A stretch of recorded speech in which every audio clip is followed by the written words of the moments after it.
Ici, c'est mes puces. Chaque puce a un numéro de téléphone et j'utilise ces petits téléphones dans lesquels donc, je mets la puce. Donc voilà, ça, ce sont mes 5 téléphones principaux. En tout, Géraldine possède 20 téléphones. Une étrange collection? Pas vraiment. En réalité, cette mère de famille est passionnée de jeux concours par SMS. Quand on ne peut jouer qu'une fois par puce, l'avantage d'avoir 20 puces, c'est de jouer 20 fois. Une stratégie payante. Nombreux robots ménagers, home cinéma ou même directement chèque, notre mère de famille remporte souvent le gros lot. Mais pour multiplier ses chances de gagner, il faut surtout être très organisé. Géraldine consacre 3 heures par jour à sa passion et participe à plus de 200 jeux chaque semaine. Résultat, son bureau ressemble au standard téléphonique d'une multinationale. À chaque fois que je fais un concours, j'indique dans la case correspondant au téléphone que je l'ai fait pour éviter de rejouer 2 fois avec le même. On me prend souvent pour une folle. Quand les gens voient les lots arriver ou les gains, effectivement, certains veulent s'y mettre. Il serait entre 2 et 3 000 en France à partager la passion de Géraldine. On les appelle les concouristes. Leur dada, participer aux jeux et tirages au sort en tout genre. Disponibles sur les emballages et les publicités, ils sont organisés par les marques pour inciter les clients à acheter. À la clé, de très beaux lots, alors forcément ça rend accro, comme le confirme Michel Lejoyeux, spécialiste des addictions. Le jeu, ça ouvre des possibilités. Ça fait que dans une vie qui nous apparaît fermée, prévisible, quelquefois un peu étriquée, on ouvre une fenêtre. On se dit, là, il peut se passer quelque chose de nouveau. Donc, ça fait aussi rentrer un peu d'aventure dans le quotidien. Jouer, gagner. Un vol pour 2 personnes pour San Francisco. Marie-Thérèse et Gérard forment un duo de concouristes de choc. Depuis 15 ans, la vie de ces retraités est rythmée par leur participation aux jeux concours. Le premier geste de la journée, on regarde les pubs. Beaucoup de personnes n'aiment pas les pubs dans la boîte aux lettres. Mettre pas de pub. Nous, on mettrait des pubs. En moyenne, le couple envoie une 50aine de participations chaque jour. En 15 ans, ils ont gagné très gros. Ça, c'est la première voiture qu'on a gagnée. On a gagné 4 voitures, un voyage en Chine, un voyage en République dominicaine, 2 croisières, un appartement à temps partagé. Et puis là, un chèque de 11 600 €.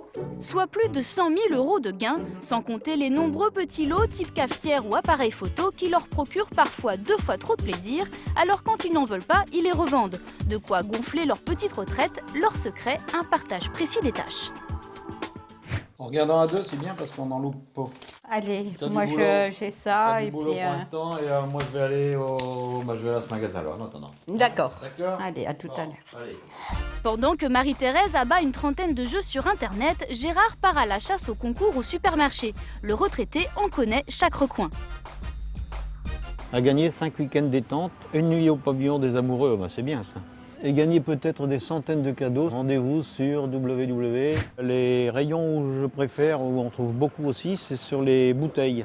Pas qu'on boit beaucoup de vin, mais ce qu'il y a, c'est qu'il y a souvent des collerettes avec beaucoup de concours. C'est de leur embarras ici. Rassurez-vous, Gérard n'est pas obligé d'acheter les produits pour participer. Il recopie simplement les informations des étiquettes et ce n'est pas tout. Il joue aussi au concours par urne. Un incontournable souvent payant car le nombre de joueurs y est beaucoup plus restreint que pour les autres jeux.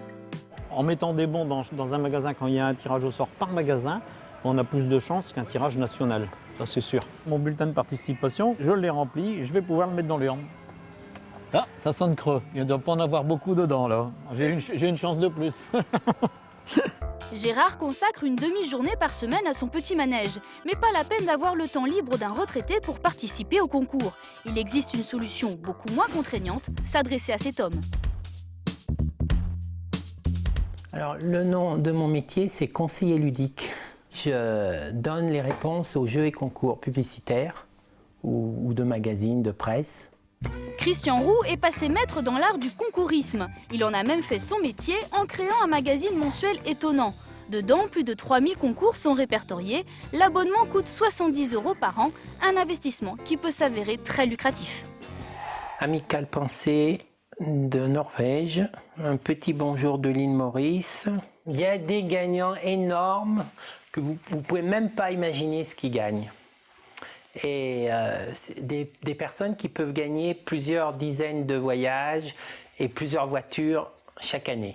Et selon Christian, pour gagner, mieux vaut éviter de se perdre dans la foule de jeux existants. Si vous avez une marque de produits très connue, avec de très beaux lots, vous êtes sûr qu'il y aura énormément de participants. En bref, privilégiez les marques peu connues et vous aurez beaucoup plus de chances de remporter le gros lot. Mais même quand on ne gagne pas, tout n'est pas perdu. Démonstration avec un jeu par téléphone. Désolée, ce n'est pas gagné cette fois-ci.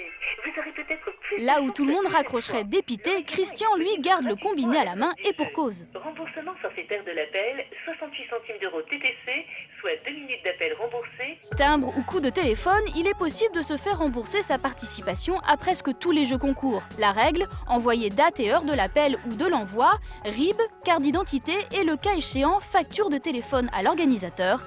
Un rituel décourageant? Pas forcément. Quand on est amoureux, on attend des heures son amoureux ou son amoureuse et aucun rituel ne nous ennuie. Donc moi je pense que pour celui qui est accro à ces jeux-là, le rituel des timbres, les échecs multiples, ça ne pose pas de problème.